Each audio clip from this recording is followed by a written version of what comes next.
So in this video we are going to study about the various methods of irrigation. There are some methods of irrigation that are given in this chapter. हम हर एक method को detail में देखेंगे. First of all, brief introduction about this chapter. As you know that in India the rainfall is very irregular. Not everywhere आपको हर जगह पे बारिश कंसिस्टेंटली नहीं मिलती है. कुछ ही जगह यहाँ पे आपको कंसिस्टेंटली बारिश मिलती है और इसी कारण आपको बेसिकली इरिगेशन स्ट्रक्चर्स कंस्ट्रक्ट करने पड़ते हैं ताकि हर जगह पे आपको एक रेगुलर सप्लाई आपकी क्रॉप्स को ग्रो करने के लिए पानी की मिल सके. ठीक है, but depending upon the various local conditions and कौन सा आपके पास पानी का सोर्स है, depending upon climatic conditions, because हर जगह पे अलग क्लाइमेटिक कंडीशन है. हर जगह पे पानी का आपके पास जो सोर्स है, ठीक है, वो अलग है. कई जगह पे रेन फेड होता है, कई जगह पे आपको बेसिकली किसी रिवर से पानी ड्रॉ कर रहे हैं, कहीं पे आप वेल इरिगेशन कर रहे हैं, ट्यूबवेल इरिगेशन कर रहे हैं. So depending upon various sources, types of soils and climatic condition, temperature conditions, अलग अलग बेसिकली आपके पास मेथड्स हैं किस किस तरीके से आप पानी बेसिकली खेतों में अप्लाई करें. ठीक है, किस तरह से खेत में अप्लाई करें आप पानी ताकि आपके पास बेस्ट आपको रिजल्ट मिल सके, आपके पास ज़्यादा से ज़्यादा आपके पास वाटर एप्लीकेशन की एफिशिएंसी आपको मिले और आपके पास बेस्ट यील्ड मिले आपको. तो there are various methods of irrigation, ठीक है, जिनको हम यहाँ पढ़ेंगे. सो मेनली आपके पास ये तीन टाइप के आपके मेथड होते हैं: सरफेस इरिगेशन, सब सरफेस और स्प्रिंकलर इरिगेशन मेथड्स. इस फ्लो चार्ट को आप मत देखो, इसमें थोड़ी सी गलतियाँ हैं. Okay, I will directly move on to these topics. First of all, we will discuss surface irrigation methods. So, if we talk about the surface irrigation methods, okay, surface irrigation as the name is clear. इसमें क्या है कि आप पानी को खेत पे, means आपकी जो फील्ड है उसके सरफेस पे अप्लाई करने वाले directly. Okay, the water will come, it will clearly spread over the field. So these are the सब मेथड्स. सरफेस इरिगेशन मेथड्स के ये 5 डिफरेंट टाइप्स हैं. First of all free flooding, second is border flooding. ठीक है, BOA नहीं है, ये BOR ही है, border flooding method. Check flooding, furrow irrigation, basin flooding. Will look at all of these one by one. So first of all will look at free flooding method. As the name is clear, आप इस method में खेत में free flooding करने वाले हैं. Means पानी आएगा आपके खेत में और फ्रीली उसको बेसिकली फ्लड कर देगा और जो भी पानी खेत एब्जॉर्ब कर लेगा that will be used as irrigation. Rest of the water will go and will get drained off. Okay, इस मेथड में हम क्या करते हैं कि लैंड को डिवाइड कर लेते हैं स्मॉल नंबर ऑफ स्ट्रिप्स में. ठीक है, देखो यहाँ पे स्ट्रिप्स एज जैसे आप देख पा रहे हो, 1 2 3 यहाँ पे स्ट्रिप्स आपने बनाई है. और बनाते कैसे इनको स्ट्रिप्स को, बेसिकली आप बीच में एक मल्टीपल डिचेस या फिर लेवीज बना देंगे. ठीक है, इनको फील्ड चैनल्स या फिर लेवीज कहते हैं. बेसिकली ये बेसिकली खेत को खोद के, ठीक है, फील्ड को आप खोद के ऐसे चैनल्स बना लेंगे. यहाँ बेसिकली एक डेप्थ है, यहाँ पे एक खेत है, ये नॉर्मल लेवल सरफेस है, यहाँ पे जो ये स्ट्रिप बनाई है, this field channels are at a lower depth. ठीक है, ये लेवीज, इनको लेवीज कहते हैं या फिर फरोज भी कहते हैं इनको. ठीक है, या फिर सिंपली फील्ड चैनल्स. तो आपके पास क्या होगा कि आपके पास एक सप्लाई चैनल होगा, मेन सप्लाई चैनल जो आपके इरिगेशन नेटवर्क से आपके खेत में आ रहा है. ठीक है, एक मेन चैनल होगा जिसकी विड्थ ज़्यादा होगी. This water will come from this supply channel, it will move into this field channels. ठीक है, और फील्ड चैनल्स के बाद बीच में क्या है, यहाँ पे एक इनलेट बना होगा डिफरेंट डिफरेंट जगहों पे. पानी यहाँ से एंटर करेगा आपकी स्ट्रिप में और उसको फिर फ्रीली फ्लड कर देगा. ठीक है, पूरी तरह फैल जाएगा यहाँ पे और जो भी आपके पास एक्सेस वाटर है वो इस वेस्ट चैनल से होते हुए फिर ड्रेन्ड ऑफ हो जाएगा. ठीक है, अब इनकी जो अलाइनमेंट है वो 2 प्रकार से हो सकती है. जब आपने लेटरल्स को, ठीक है, इनको लेटरल्स भी कहते हैं, ये जो फील्ड चैनल्स हैं इनको लेटरल्स भी कहते हैं. ठीक है, अगर लेटरल्स आपके राइट एंगल्स हैं to the side of the field. ठीक है, कई बार क्या है कि आपकी जो खेत की जो साइड्स हैं उसके बिल्कुल राइट एंगल पे परपेंडिकुलर ये बनी होंगी.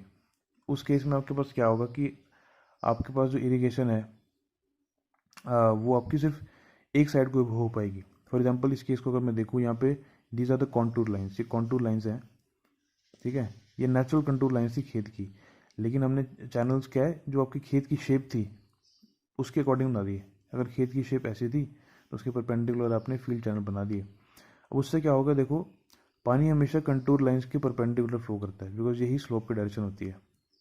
आप जब पानी अप्लाई करोगे यहाँ पे तो यू कैन सी दैट कि water will flow perpendicular only, मतलब नीचे की तरफ ही पानी फ्लो करेगा, ठीक है, इस केस में ऐसा होगा। सेकेंड केस क्या हो सकता है कि आप इसी खेत में ऐसे ना बना के कंटूर लाइंस के परपेंडिकुलर इसको बना सकते थे फील्ड चैनल्स को, ठीक है। उस केस में आपको सप्लाई चैनल कुछ ऐसे आता,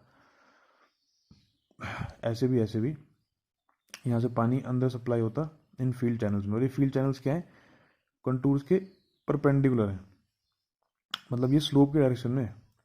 जब स्लोप के डायरेक्शन में कोई चैनल होगा दोनों साइड उसके बराबर स्लोप होगा फिर, ठीक है, because these are level surfaces. यहाँ पे फिर क्या होने वाला है, पानी जब यहाँ से डिस्ट्रीब्यूट होगा, ये it can distribute to both sides, it can distribute to both sides. So इसमें ये फ़ायदा है कि this will irrigate both side, लेकिन यहाँ पे क्या है कि फील्ड चैनल सिर्फ डाउनवर्ड से आपको पानी अप्लाई करेगा। Okay, so this is actually better method. So this is basically free floating method. Moving on, so when we move on, so यहाँ पे हम बात करें कि जो आपकी स्पेसिंग है लेटरल्स की वो डिपेंड करेगी, और उनकी अलाइनमेंट भी डिपेंड करेगी आपकी सॉइल की टाइप पे और टोपोग्राफी पे, ठीक है। These are the two factors will effect your alignment and spacing of the laterals, soil की टाइप पे और उसकी टोपोग्राफी पे। मीन सॉइल आपकी परमेबल है या इम्परमेबल है। टोपोग्राफी का क्या मतलब है, बेसिकली स्लोप कैसा है आपका, स्लोप आपका फ्लैट है या फिर आपका स्टीप है। तो यहाँ पे आपने बस एक चीज़ याद रखनी है, अगर आपकी सॉइल ज़्यादा परमेबल है और आपकी टोपोग्राफी अगर स्टीप है, ठीक है, या मैं आपको दिखा देता हूँ, हम बात करें फ्री फ्लडिंग की। तो फ्री फ्लडिंग में अपने याद रखना है, if your soil has higher permeability, permeability को हम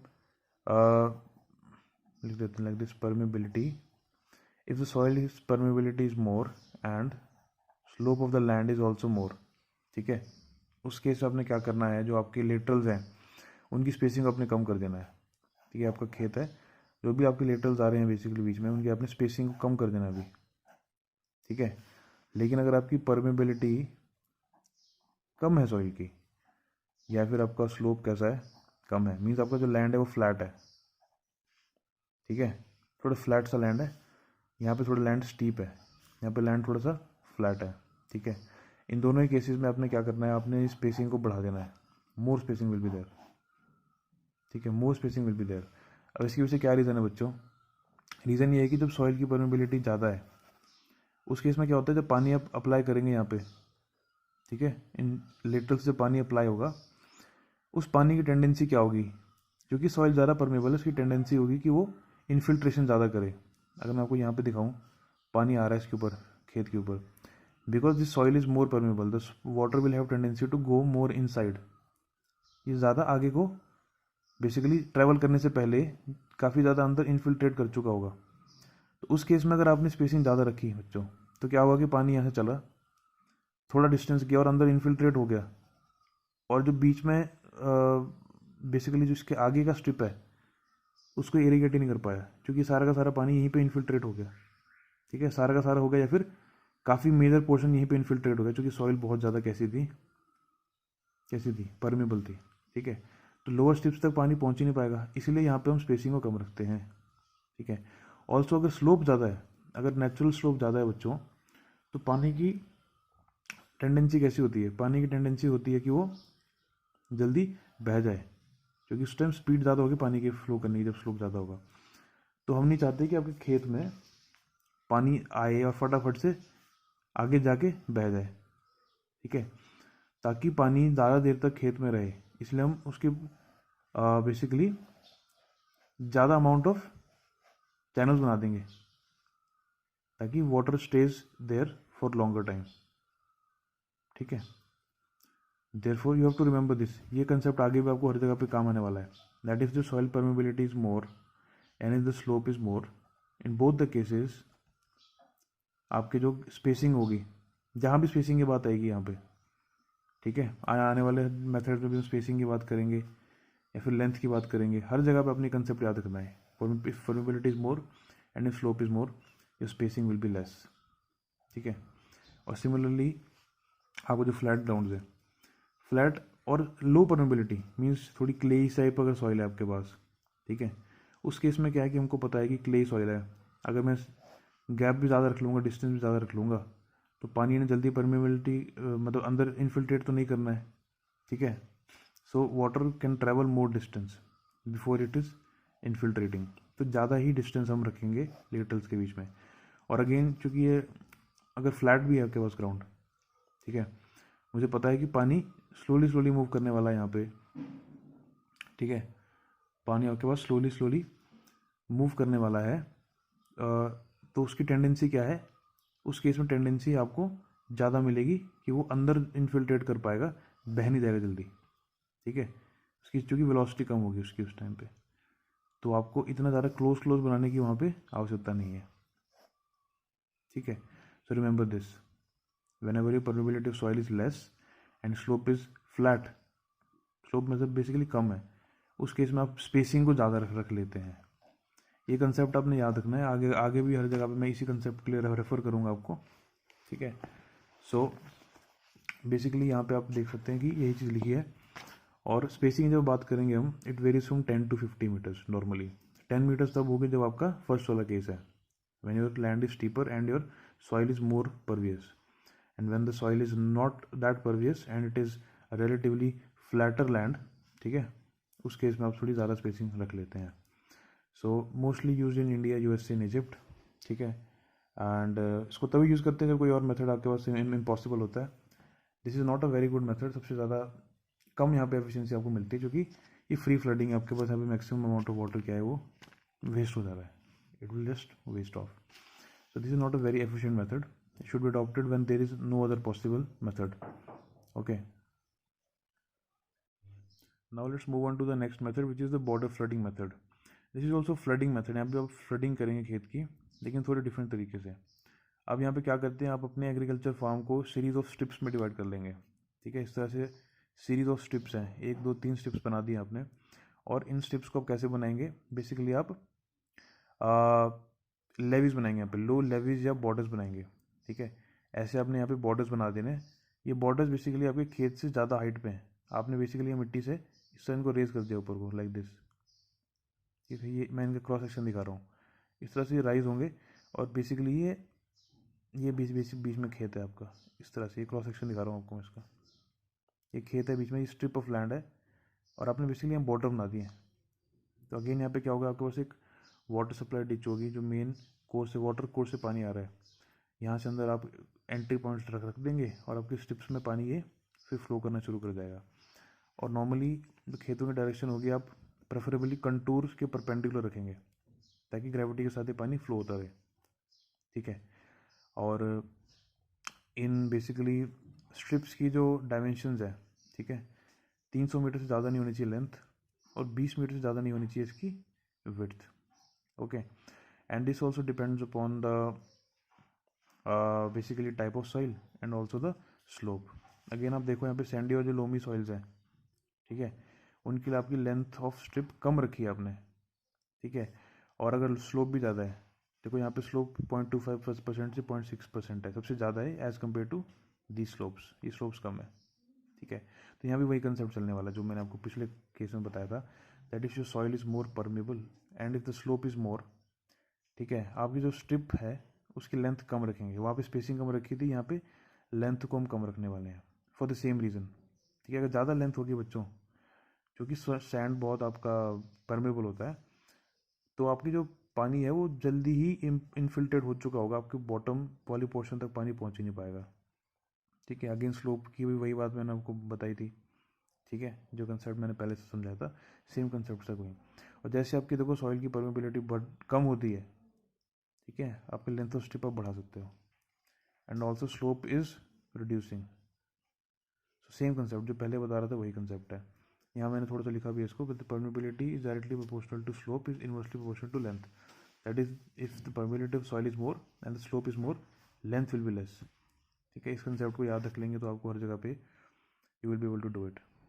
ठीक है, तो 300 मीटर से ज़्यादा कहीं भी नहीं रखते हम, इससे ज़्यादा नहीं रखते क्योंकि इससे ज़्यादा रखोगे तो पानी आपका बॉटम तक बेसिकली पहुंच नहीं पाता।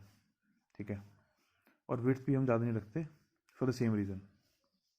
ठीक है, और आपने हर मेथड में बेसिकली कंडीशन जो फेवरेबल होती हैं उनको समझना है कि कौन सी कंडीशन में इसको आप प्रेफर कर लेंगे। This method is mostly used जब आपने क्लोज ग्रोइंग क्रॉप्स जो पास पास उगाते हैं क्रॉप्स को आप, ठीक है, लाइक वीट, बार्ली, ठीक है, एटसेट्रा, एक्सेप्ट राइस। राइस के लिए इसको यूज़ नहीं करते, राइस के लिए हम flooding, check flooding method use करते हैं। So and also this method is used for land having slope which is less than 0.5%। Generally 0.5% से कम स्लोप के लिए इसको प्रेफर किया जाता है, because for slopes more than this water application efficiency कम हो जाती है and there is a possibility कि आपकी सॉइल इरोजन भी हो जाए। ज़्यादा स्टीप लैंड्स के लिए इसको प्रेफर नहीं करते हैं। And also the method is mostly use for soils having low to moderate intake rates. ठीक है, low to moderate intake rates के लिए this is a suitable method. And wide variety of textures के लिए it is found to be suitable. So this method is slightly better than your free flooding method because इसमें wastage of water is slightly lesser. And what are the advantages? Advantages क्या है? Good water application efficiency is achieved by properly designing the strips. Borders of strips को अगर आप properly design करते हैं, means your borders have, these borders should have sufficient height and this width of the strips and the length of the strip should be within the permissible limit. If both of these conditions are met, आपकी water की wastage will be least and your water application efficiency will be improved. If the surface drainage is poor, this method is ideal for rapid disposal of excess water. So this is the case when your rainfall occurs.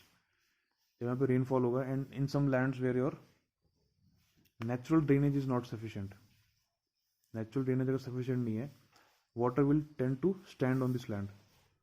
ठीक है, उस case में water के disposal के लिए भी this method is actually very nice because water is flowing along the slope. ठीक है, water will be easily drained off along the slope. So in that case also this is a very useful method. And obviously यहाँ पे labor requirement भी कम है because you just have to construct these borders. No special pipes or no special lateral pipes are needed to be dug over here. ठीक है, only these levees or these borders are need to be constructed. Therefore there are less requirement of labor also. Disadvantage क्या है? If you have to apply depth of water less than 5 centimeter, ठीक है, in that case it is not possible because it is a free flooding method. Okay, पानी यहाँ पे flood हो रहा है. If you have to apply water depth less than 5 centimeter, उस case में क्या होगा कि because of the length of the strip, a less depth which is less than 5 centimeter, वो आपके इनिशियल पार्ट्स में ही कंज्यूम हो जाएगा पानी. ठीक है, and water may not reach the subsequent part of the land. 5 centimetre से कम डेप्थ वाला पानी इनिशियली कंज्यूम हो जाएगा and the lower portion will remain dry. For that purpose it is not generally possible to irrigate a depth which is less than 5 centimetre. Depth को हम refer करते हैं डेल्टा से, if you remember from the previous chapters. So for a delta less than 5 centimeter, this type of irrigation method is not suitable. Okay. And large side stream is required to irrigate a strip of a practical size. Okay. As you can see, these strips are large. 200 to 300 meter की length की हम बात कर रहे हैं.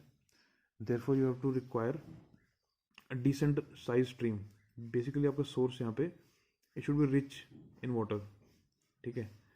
So it is only possible when you have a rich source of water. Also, the cost of leveling is relatively high unless the topography is relatively smooth. ठीक है, जैसे मैंने आपको यहाँ मेंशन किया था कि it is not possible where your land has slope more than 0.5%. ठीक है। जब स्लोप आपको 0.5% से ज़्यादा होगा, in that case you have to basically prepare your land. आपको ये 0.5% से कम लेके आना पड़ेगा, ठीक है। इन दैट केस आपके पास लेवलिंग जो करने का आपके पास कॉस्ट होगा वो बढ़ जाएगा, ठीक है। And also there is a additional disadvantage कि वेस्टेज पानी का यहाँ पे हो सकता है, because it is again a flooding method. Okay, so this was your border flooding method. Next is a check flooding method. This is a better method than you previous two methods, ठीक है। इसको irrigation bye plots भी कहते हैं। Basically आप क्या करेंगे, आपके खेत में प्लॉट्स बना देंगे, ठीक है, स्क्वायर शेप के या ऑब्लॉन्ग शेप्स के। ऑब्लॉन्ग शेप का क्या मतलब है कि स्क्वायर ना होके कोई रैंडम सी 4 साइडेड क्वाड्रिलेटरल हो जाएगा आपके पास, ठीक है। और बेसिकली यहाँ पे भी क्या है, बीच में लेवीज हैं, जैसे आपके यहाँ पे लेवीज थी, है बेसिकली इस टाइप के यहाँ पे कंस्ट्रक्शन है, ठीक है। ऐसे दिख जाएगा आपको ये, ऐसे दिख जाएगा आपको यहाँ पे, ठीक है। इस तरह आपने बेसिकली बॉर्डर बना रखे हैं, और यहाँ पे आपने बेसिकली स्मॉल चेक एरियाज बना दिए हैं, प्लॉट्स बना दिए आपने। तो क्या होगा, मेन डिच से पानी आएगा, या आपके पास एक और फील्ड चैनल है, ठीक है, और फील्ड चैनल से फिर अंदर इन प्लॉट्स में पानी भरता जाएगा। And as you can see कि यहाँ पानी फ्लो नहीं करेगा, इन्हीं बेसिकली प्लॉट्स में ये स्टैंड हो जाएगा, ठीक है। और क्योंकि ये स्टैंड हो रहा है इसलिए पानी वेस्ट नहीं होगा। फिर आपने उतना ही पानी यहाँ पे अप्लाई करना है जितना आपको इस इरिगेशन के लिए चाहिए। This water will slowly slowly penetrate, ठीक है, इनफिल्ट्रेट होता रहेगा और आपकी इरिगेशन ये कर देगा। And remaining waste water will go into your waste channel, ठीक है। तो हम बात करें यहाँ पे लेवीज की, ये वाली लेवीज जो ये बॉर्डर्स आपने बनाए हैं, ठीक है, हम इनकी बात कर रहे हैं। इनकी जो हाइट है ये 30 सेंटीमीटर से ज़्यादा ही होती है, ताकि ज़्यादा पानी फिर होल्ड कर सकें। और जो विड्थ है बेस पे, ठीक है, मैं इसको यहाँ पे आपको दिखा देता हूँ। बेसिकली अगर ये आपकी लेवी है, ठीक है, और ये आपका बेसिकली बीच में प्लॉट ऑफ लैंड है, हम इस लेवी की बात कर रहे हैं। This height it's generally more than 30 centimetre, means 1 foot से ज़्यादा है ये। और जो बेस पे इसकी ये जो विड्थ है, हम इसकी बात कर रहे हैं, ये 1.75 से लेके 2.5 मीटर तक होता है, काफ़ी चौड़ा होता है बेसिकली ये, ठीक है। So something like this, height 1 foot, and जो आपकी चौड़ाई है बॉटम पे, it's is normally 1.75 to 2.5 metres, ठीक है। सो आपने इसको इस तरह से लेवल करना है और कंस्ट्रक्ट करना है कि आपका हर एक जो प्लॉट है वो आपका ऑलमोस्ट लेवल हो जाए। लेवल होने से क्या फ़ायदा होगा कि जो पानी यहाँ पे आएगा, ऐसा नहीं होगा कि वो स्लोप, जो बॉटम वाला स्लोप है वहीं पे ज़्यादा इकट्ठा हो जाएगा, ठीक है। जितना हम लेवल रखेंगे हर एक प्लॉट को, उतना पानी इवनली डिस्ट्रीब्यूटेड होगा और हर जगह पे एक बराबर डेप्थ मेंटेन रहेगी, ठीक है। उससे फिर आपके हर जगह पे बराबर और इवन रूप से इरिगेशन आपकी हो पाएगी, ठीक है। And if you move on, जो आपका लेवी का साइज़ है वो डिपेंड करेगा आपकी डेप्थ ऑफ वाटर पे। अगर आपकी क्रॉप को ज़्यादा पानी की डेप्थ चाहिए तो आप आपकी लेवी की हाइट को और ज़्यादा रख लेंगे, ठीक है। और सॉइल की स्टेबिलिटी पे भी डिपेंड करेगा। अगर सॉइल आपकी स्टेबल है, ज़्यादा पानी होल्ड कर सकती है, ठीक है, उस केस में हम ज़्यादा हाइट रख लेंगे। स्टेबिलिटी का क्या मतलब है, क्लेई सॉइल जैसे अनस्टेबल होती हैं, सो जब जहाँ पे ज़्यादा आपके पास स्टेबिलिटी है सॉइल की पॉसिबल, अगर क्लेई नेचर कम है तो वहाँ पर आप ज़्यादा हाइट रख सकते हैं लेवी की, उस केस में वो ज़्यादा पानी होल्ड कर लेगा, ठीक है। तो वाटर आप कन्वे करते हैं, सिस्टम ऑफ सप्लाई चैनल्स आपने बनाई होती है, मेन डिच आपके पास होता है, मेन डिच से निकलती हैं लेटरल्स, ठीक है। तो जनरली आपकी एक एक फील्ड चैनल आपके एवरी 2 रोज ऑफ प्लॉट्स के लिए सफिशेंट होता है, ठीक है। और क्या करते हैं इसमें, आप पानी जब एक साइड से एडमिट करते हैं, उसको आप बंद तब करते हैं जब आपके पास लोअर पार्ट तक पानी पहुंच जाए। जब आपका प्लॉट एक बार पूरी तरह भर गया और सफिशिएंट डेप्थ आ गई, उसके बाद आप पानी को कट ऑफ कर लेंगे। ओब्लॉन्ग प्लॉट्स को हम प्रेफर कर लेते हैं स्क्वायर प्लॉट्स से, ठीक है, क्योंकि स्क्वायर प्लॉट्स में आपको स्पेशली काटना पड़ेगा लैंड को उस शेप में। ओब्लॉन्ग में क्या होता है कि आपकी खेत के शेप के हिसाब से आप उसको उसी शेप में चूज़ कर लेंगे, ठीक है। स्पेशली आपको स्क्वायर प्लॉट नहीं काटने पड़ेंगे। And size of the plot depend करेगा पोरोसिटी ऑफ द सॉइल पे, ऑब्वियसली वही कंसेप्ट चल रहा है। मोर परमेबल सॉइल के लिए आपको कम रखना पड़ेगा साइज ये, ठीक है। लेस परमेबल के लिए आप इसको बढ़ा सकते हो, ठीक है। और अगर मीडियम सी सॉइल है, generally this is your idea, medium C soil के लिए 400 से 500 मीटर स्क्वायर तक के बड़े प्लॉट्स होते हैं आपके पास, ठीक है।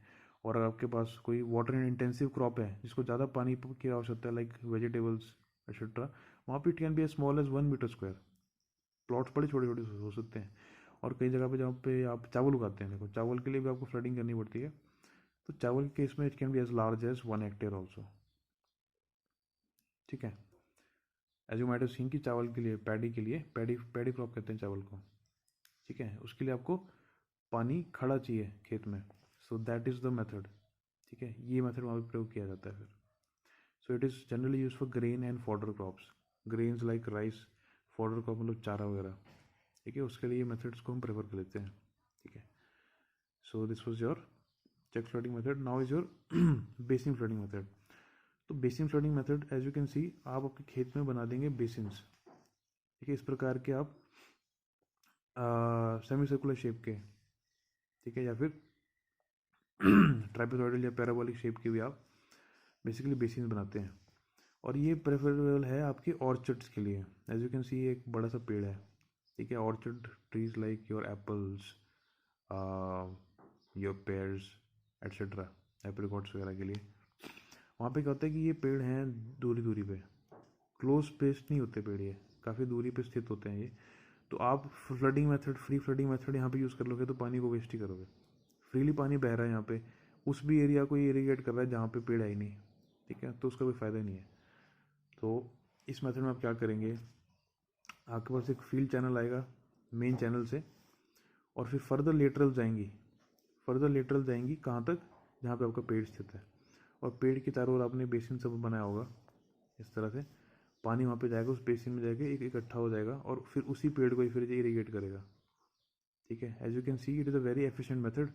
पानी की वेस्टेज नहीं हो रही यहाँ पे, फ्री फ्लडिंग नहीं हो रही है। ठीक है, ये भी एक टाइप के चेक फ्लडिंग मेथड की तरह ही है। यहाँ भी अपन बेसिकली छोटा सा प्लॉट ही बना रखा है अपने। ठीक है, but it is slightly different. ठीक है, तो and if you study something about this, in most of the cases each basin is provided with a separate field channel। ठीक है, हर एक बेसिन के लिए एक सेपरेट फील्ड चैनल आपके पास आ जाएगा। ठीक है, और कई बार आप पोर्टेबल पाइप्स यूज़ कर लेते हैं। ठीक है, ये तो चैनल बना रखे हैं आपके पास। ठीक है, डिचेस बना रखी हैं, कई बार आप पाइप्स भी लेके जा सकते हैं। You know, digging is more labours task. ठीक है, तो ये भी आप यूज़ कर सकते हैं, पाइप्स या फिर होजेस भी यूज़ कर सकते हैं। ठीक है, तो it is more preferable for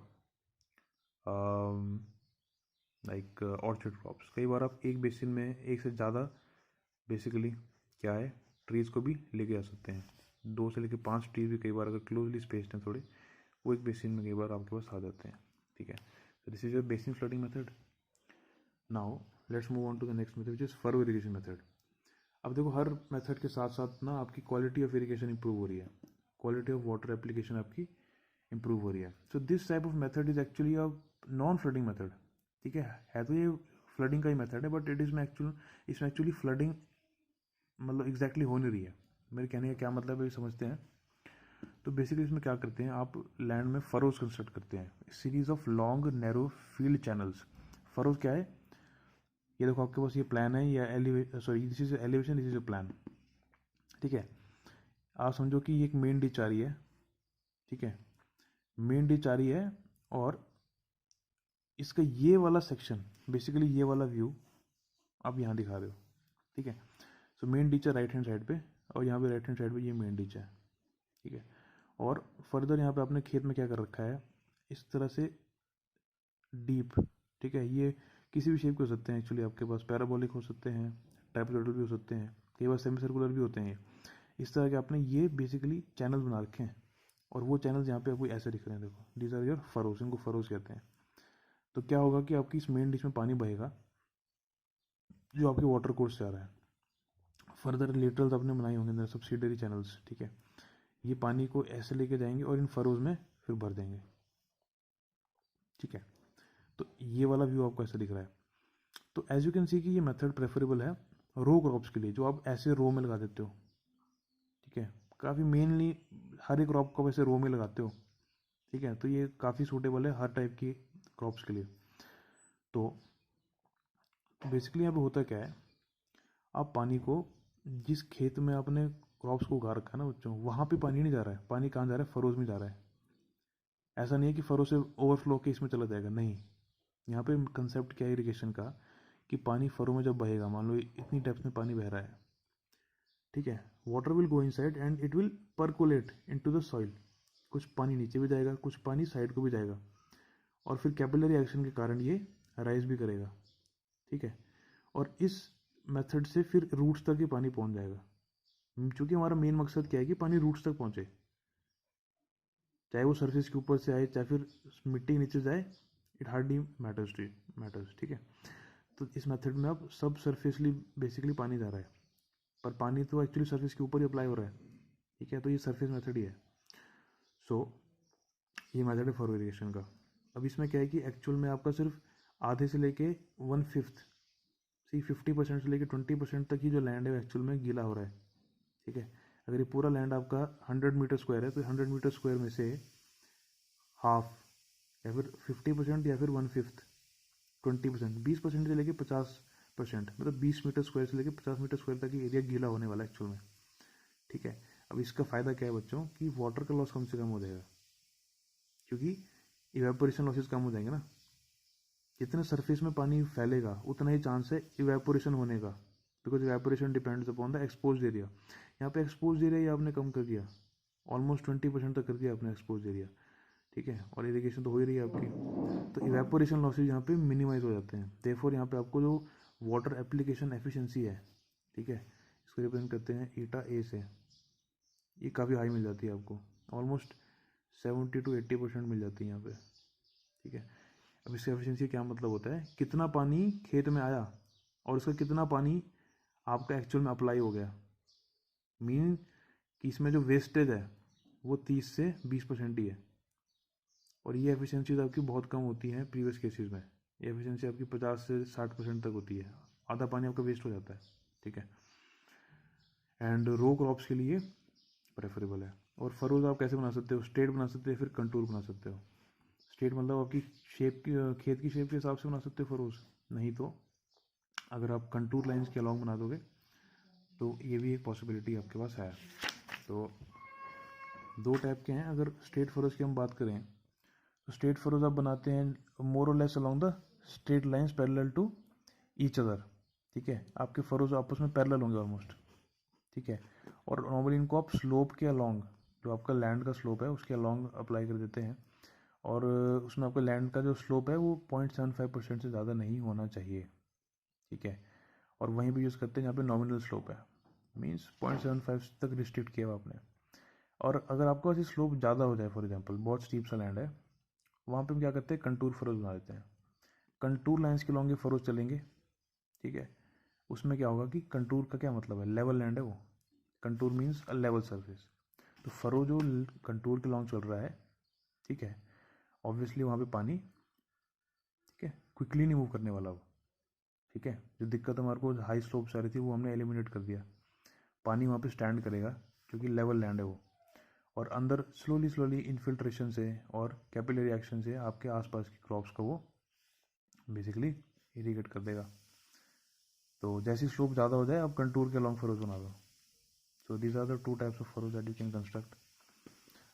उसकी एडवांटेजेस क्या है, एडवांटेजेस क्या है कि फेयरली एफिशिएंट यूज़ ऑफ पानी यहाँ पे, ठीक है, लॉसेस कम हो रहे हैं, कंस्ट्रक्ट करना भी चीप है, मेंटेन करना भी इसको is not that difficult. It's possible to cultivate earlier in heavy soils, ठीक है। जो आपकी हैवी सॉइल्स होती हैं वहाँ पे आप जल्दी कल्टिवेशन कर सकते हैं because of this furrow irrigation, ठीक है।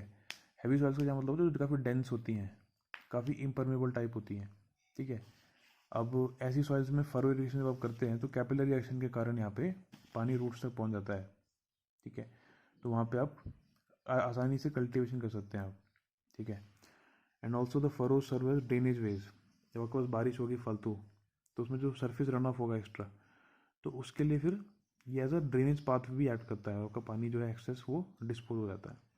लेबर रिक्वायरमेंट भी यहाँ पे काफ़ी कम है, इवेपोरेशन लॉसेस काफ़ी कम है, वेरी इंपॉर्टेंट पॉइंट, ये पॉइंट काफ़ी इंपॉर्टेंट है, क्योंकि यहाँ पे सिर्फ 1/5 से लेके 1/2 of the area is actually wetted, suitable for crops like maize, jowar, sugar cane, जो कि ये रो क्रॉप्स हैं, और suitable for those crops like maize that are injured by contact of water. Maize एक ऐसी क्रॉप है जो पानी के कॉन्टैक्ट में आने से ख़राब हो सकती है, ठीक है। ये क्रॉप ये ख़राब हो जाती है अगर डायरेक्टली आपने फ्लड कर दिया, तो डायरेक्टली फ्लड कॉन्टैक्ट में ना आए अगर पानी के तो ज़्यादा बेहतर है, इसलिए वहाँ पे ये मेथड ज़्यादा सूटेबल है।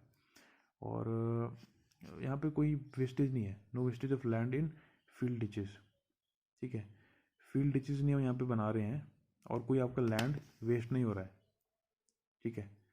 बेसिकली जो आपके जो लेवीज के कारण होता है, मैंने आपको लेवीज बताई थी आपके पास, लेवीज जो बेसिकली यहाँ पे बनती थी, ठीक है।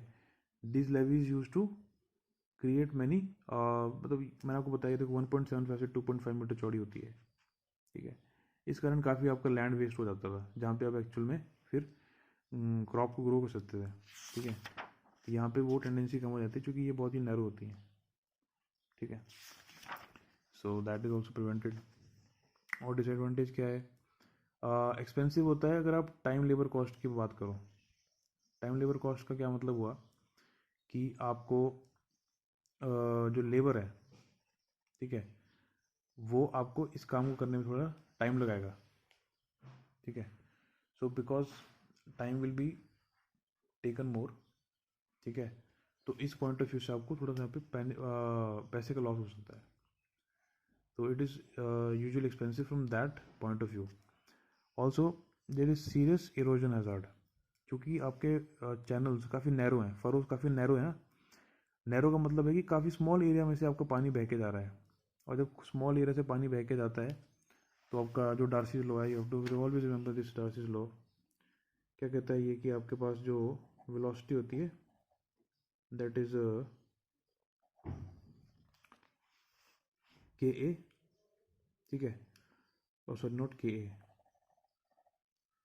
के I, right, where I is your basically hydraulic gradient, ठीक है, बेसिकली स्लोप पे डिपेंड करता है। एंड योर डिस्चार्जेस के आई ए, डिस्चार्ज डिपेंड्स अपॉन एरिया, ठीक है। अगर एरिया आपका ज़्यादा होगा, ठीक है, and your discharge will also be more, ठीक है।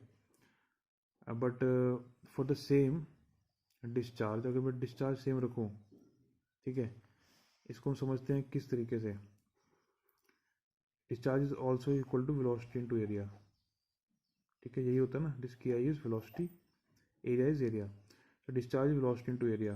For the same discharge, if your area is less, your velocity will be more.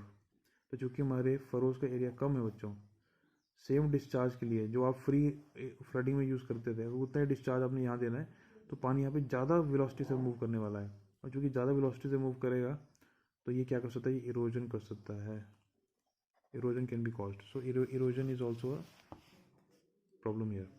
इसलिए जब ज़्यादा स्लोप अलाउ नहीं करते हैं, 0.75% से ज़्यादा स्लोप रखोगे उस टाइम भी आपके क्या हो जाएगा, पानी काफ़ी वेलोसिटी से फ्लो करेगा, वैसे आपके चैनल्स काफ़ी नैरो हैं, सो इरोजन का हैजार्ड यहाँ पे आ सकता है। आपके जो नैरो फरोज थे वो फिर वो वाइड हो जाएंगे उस केस में, ठीक है, और आपका फिर सारे जो बेसिकली आपने चैनल ना रखे वो ख़राब हो जाएंगे। और adequate drainage also needs to provided, क्योंकि ये नैरो फरोज हैं, अगर हैवी रेनफॉल होगी उस केस में आपके पास ड्रेनेज यहाँ पे प्रॉपरली प्रोवाइड होना चाहिए, ठीक है। And not recommended for very light soils having high infiltration capacity, जिनकी बहुत ज़्यादा हाई इनफिल्ट्रेशन कैपेसिटी होती है बच्चों, उसके लिए रिकमेंडेबल नहीं है। क्यों नहीं है, बिकॉज ये आपका फरो है, फॉर एग्जांपल पानी अपने यहाँ पे भरा, यहाँ पे क्रॉप्स हैं, हम चाहते हैं कि पानी इस डायरेक्शन में ज़्यादा जाए, ठीक है, यहाँ को अंदर को एब्जॉर्ब हो, कैपिलरी रिएक्शन से रूट्स तक पहुँच जाए। लेकिन अगर ज़्यादा इन्फिल्ट्रेशन होगी सॉइल की तो इस साइड ना जाने की जगह वो नीचे की तरफ ज़्यादा जाएगा, बिकॉज ऑफ ग्रेविटी नीचे की तरफ ज़्यादा जाएगा, ग्राउंड वाटर में जाके मिल जाएगा और हमारे किसी काम का नहीं रहेगा ये, ठीक है। तो ज़्यादा ही जो हाई इन्फिल्ट्रेशन वाली सॉइल्स है आपकी सैंडी लोमी सॉइल्स, वहाँ पे ये प्रेफरेबल नहीं होता, ठीक है। ऑल्सो जो आपकी डिचेज हैं वो टिलेज के साथ इंटरफेयर कर सकती हैं, टिलेज मतलब जब लैंड को प्रिपेयर करते हैं, हल वगैरह चलाते हैं, तो डिचेज बीच में अगर आपके पास कंस्ट्रक्टेड हैं पहले से ही, वो आपको इंटरफेरेंस दे सकती हैं, ठीक है। Also if you see design features of the furrow method, design features की बात करेंगे तो हम फरोज की स्पेसिंग की बात करेंगे। तो स्पेसिंग डिफरेंट क्रॉप्स के लिए उनकी वाटर रिक्वायरमेंट के हिसाब से होती है। आप स्पेसिंग कम तब रखेंगे जब आपके पास बेसिकली जो क्रॉप बीच में उग रही है उसको ज़्यादा पानी की रिक्वायरमेंट है, अगर पानी की अगर रिक्वायरमेंट कम है तो स्पेसिंग ज़्यादा कर देंगे ऑब्वियसली, ठीक है। जितनी ज़्यादा कम स्पेसिंग रखोगे ना उतना पानी उसको दोनों साइड से मिलता रहेगा।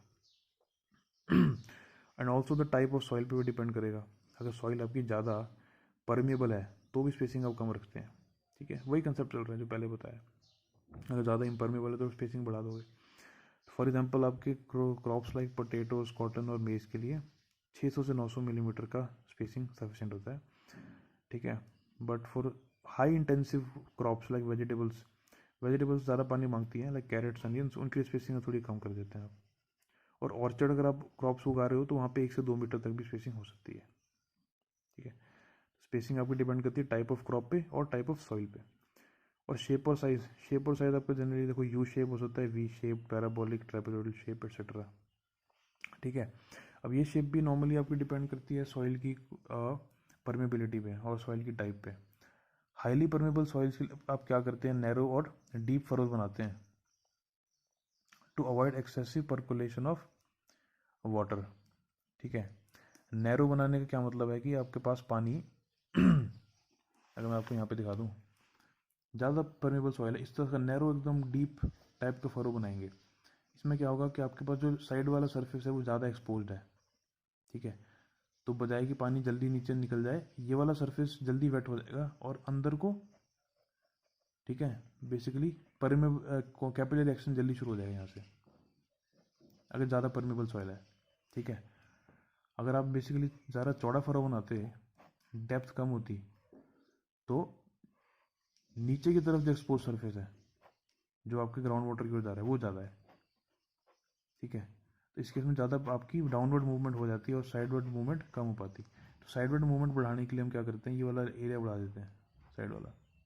तो deep and narrow furrows are recommended for permeable soils and for the other way around दूसरे में आप ये वाला प्रेफर कर लेंगे, ठीक है। क्योंकि आपको पता है कि पानी नीचे जाना नहीं है क्योंकि वो इम्परमेबल सॉइल है, तो वहाँ पे थोड़ा चौड़ा भी आप अलाउ कर सकते हैं। नॉर्मली जो डेप्थ आप रखते हो वो रखते हो 75 से लेके 125 mm तक, ठीक है। ज़्यादा डीप रख लेंगे ज़्यादा परमेबल सॉइल्स के लिए, ठीक है। और लेंथ की हम बात करें तो लेंथ ऑफ फरोज 3 मीटर से 300 मीटर तक वेरी कर सकती है। 3 मीटर गार्डन्स के लिए होगी जो छोटे गार्डन्स हैं, और 300 मीटर आपके जो बड़े बड़े खेत हैं, ठीक है।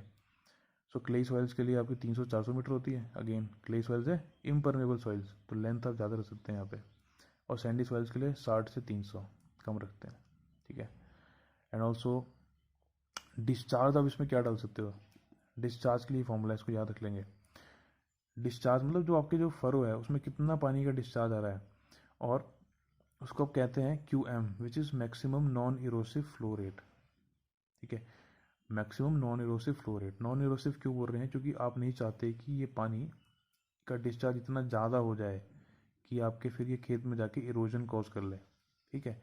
ताकि ये नॉन इरोसिव रहे डिस्चार्ज, आप रिस्ट्रिक्ट कर लेते हैं इस डिस्चार्ज को, और इसका फॉर्मूला है ये वाला 0.60/s, S is the slope of the furrow, ठीक है। स्लोप जितना कम होगा डिस्चार्ज उतना ज़्यादा होगा, ठीक है।